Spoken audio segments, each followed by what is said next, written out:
जुगा जुगा जिया सोललनमा भवनमा के भाग जागल हो। ए ललना लाल होई है फूलवा के जो खाला मनमा में आस लागल हो। ए ललना लाल होई है फूलवा के जो खाला मनमा में आस लागल हो।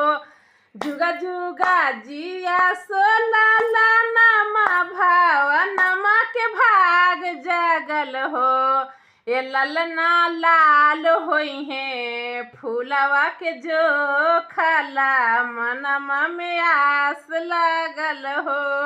ए ललना लाल होई है फूलवा के जो खाला मनमा में आस लागल हो।